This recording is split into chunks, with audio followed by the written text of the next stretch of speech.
नमस्कार, मैं हूं नीरज कुमार और आप देख रहे हैं मी मीडिया न्यूज। वक्त हो गया है दिन भर के बड़ी खबरों की।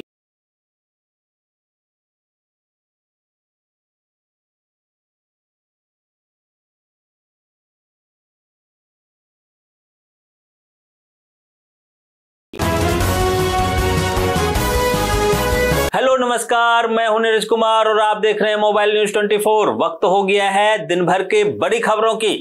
अमेरिका में राष्ट्रपति चुनाव के लिए मतदान में 2 सप्ताह से भी अब कम समय बच गया है। इस बीच पूर्व राष्ट्रपति डोनाल्ड ट्रंप ने पेंसिल्वेनिया में उपराष्ट्रपति हैरिस पर जमकर हमला किया।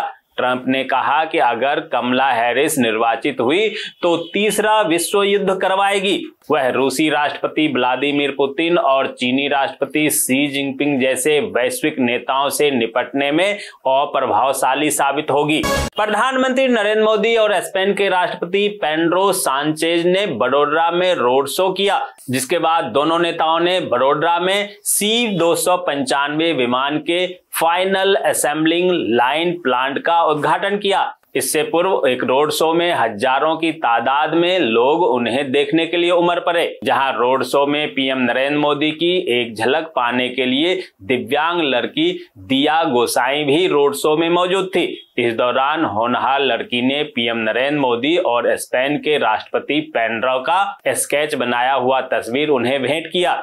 कांग्रेसी महासचिव प्रियंका गांधी वाड्रा ने वायनाड में कहा कि उन्होंने एक व्यक्ति से बात की जिसने मुझे बताया कि उनकी मां मुझसे मिलना चाहती थी, लेकिन उनकी मां की तबीयत ठीक नहीं थी। मैं उस व्यक्ति के घर गई और उनकी मां से मुलाकात की। उन्होंने मुझे ऐसे गले लगाया जैसे उनकी बच्ची हूं और मुझे अपनी मां की तरह गले लगाया। इस तरह मैं वायनाड पहुंची थी और मुझे ऐसा महसूस हुआ जैसे कि यहाँ पहले से ही मेरी मां मौजूद है। गणपति पूजा के लिए प्रधानमंत्री नरेंद्र मोदी के घर पर आने पर सीजेआई DY चंचूर ने कहा कि राजनीति में शीर्ष पदों पर बैठे लोग सामाजिक अवसरों पर न्यायाधीशों के घर आते जाते हैं, लेकिन न्यायपालिका की स्वतंत्रता इतनी गहरी है कि न्यायिक मामलों पर कभी चर्चा नहीं की जाती।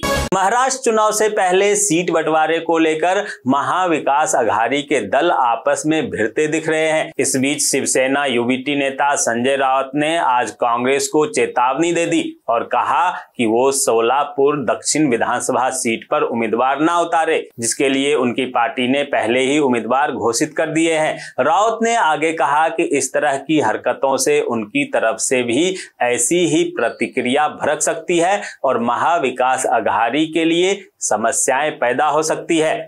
दोस्तों, आगे बढ़ने से पहले आपसे रिक्वेस्ट है कि अगर आपने अभी तक इस न्यूज को लाइक और कमेंट नहीं किया है तो प्लीज लाइक और कमेंट कर दीजिए, क्योंकि आपके लाइक और कमेंट का मैं कब से इंतजार कर रहा हूं। और जैसा कि आपको पता है कि कमेंट करने वाले लोगों के नाम हम न्यूज के लास्ट में बताते हैं, इसलिए न्यूज को लास्ट तक जरूर देखिए। भारत डिफेंस सेक्टर में लगातार मजबूत हो रहा है, जहां अब देश की धाक देश के अंदर ही नहीं बल्कि दुनिया में भी जम गई है। जहां भारत अब तेजी से हथियारों के निर्यात में आगे बढ़ रहा है, क्योंकि भारत ने 2023-24 में दूसरे देशों को 21,000 करोड़ रुपए से अधिक के हथियार बेचे हैं, जबकि 2014 से पहले यह संभव नहीं था, क्योंकि कांग्रेस सरकार हमेशा से विदेशों से आयात में विश्वास करती थी, जबकि आज हम निर्यात पर जोर दे रहे हैं। खबर है कि 2025 की शुरुआत में जनगणना शुरू हो सकती है और डेटा 2026 तक घोषित किए जा सकते हैं, जिससे भविष्य की जनगणना चक्र पूरी तरह से बदल जाएंगे।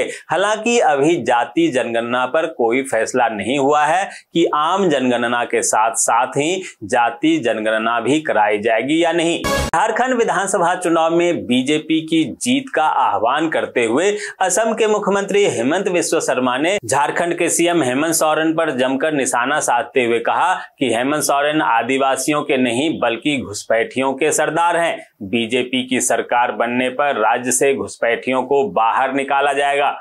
यूपी के फूलपुर से सपा प्रत्याशी के खिलाफ FIR हुआ दर्ज, बीएसपी ने लगाया अमर्यादित टिप्पणी करने का आरोप। बिहार की राजधानी पटना हाजीपुर मुख्य मार्ग पर एक ट्रक के खलासी की 4 पहिया वाहन सवार बदमाशों ने चाकू मारकर हत्या कर दी, जहां पुलिस ने एक कार सवार व्यक्ति को गिरफ्तार कर लिया और मामले की जांच शुरू कर दी है। दिल्ली के पूर्व डिप्टी सीएम मनीष सिसोदिया ने बीजेपी पर बड़ा आरोप लगाते हुए कहा कि बीजेपी झुग्गियां उजाड़ने के लिए नोटिस दिला रही है, लेकिन आम आदमी पार्टी की सरकार आप लोगों को घर तोड़ने नहीं देगी। पंजाब के जालंधर पुलिस ने अवैध हथियार, ड्रग्स और जबरन वसूली के मामले में 4 लोगों को गिरफ्तार किया। गिरफ्तार किए गए लोगों में अलगाववादी सांसद अमृतपाल सिंह के पूर्व गनमैन गुरभेज सिंह भी शामिल है। पुलिस ने इनके पास से 18 कारतूस और 100 ग्राम हेरोइन बरामद की है। जेजेपी के राष्ट्रीय अध्यक्ष डॉक्टर अजय चौटाला ने बीजेपी और कांग्रेस में साठगांठ का आरोप लगाया और कहा कि हरियाणा में फिर से सरकार बनाने में कांग्रेस का हाथ है। उन्होंने कहा कि किसानों और जवानों के उत्पीड़न को बर्दाश्त नहीं किया जाएगा। उत्तराखंड परिवहन विभाग ने अवैध बसों के खिलाफ बड़ी कार्रवाई की। देहरादून, हरिद्वार, रुड़की और ऋषिकेश में चलाए गए अभियान में 50 बसों का चालान किया गया और 9 बसों को सीज कर दिया गया। बता दें कि इन बसों पर लाखों रुपए का टैक्स बकाया था। झारखंड विधानसभा चुनाव में कांग्रेस और राजद के बीच विवाद बढ़ता जा रहा है, जहां कांग्रेस ने हुसैनाबाद से एक निर्दलीय प्रत्याशी को सिंबल दे दिया, जिससे दोनों दलों के बीच तकरार बढ़ गई है। वहीं माले ने भी गठबंधन से अलग होने का अल्टीमेटम दे दिया है। इस विवाद से इंडिया गठबंधन में टकरार हो सकता है।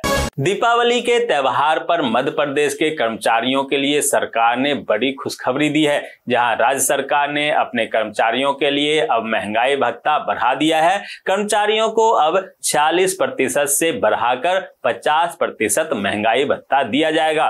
दीपावली के मौके पर हिमाचल पथ परिवहन निगम 155 अतिरिक्त बसें चलाएगी। बसों की बुकिंग पहले ही शुरू हो चुकी है। दिल्ली और चंडीगढ़ से आने वाली अधिकांश बसें फुल है। इन जगहों के लिए 30 अक्टूबर को दिल्ली से 60 और 29 और 30 अक्टूबर को चंडीगढ़ से 70 अतिरिक्त बसें चलेगी।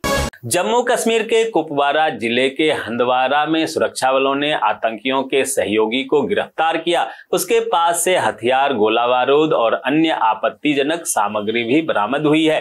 आतंकी सहयोगी की पहचान अब्दुल मजीद डार के बेटे इस्फाक मजीद डार के रूप में हुई है।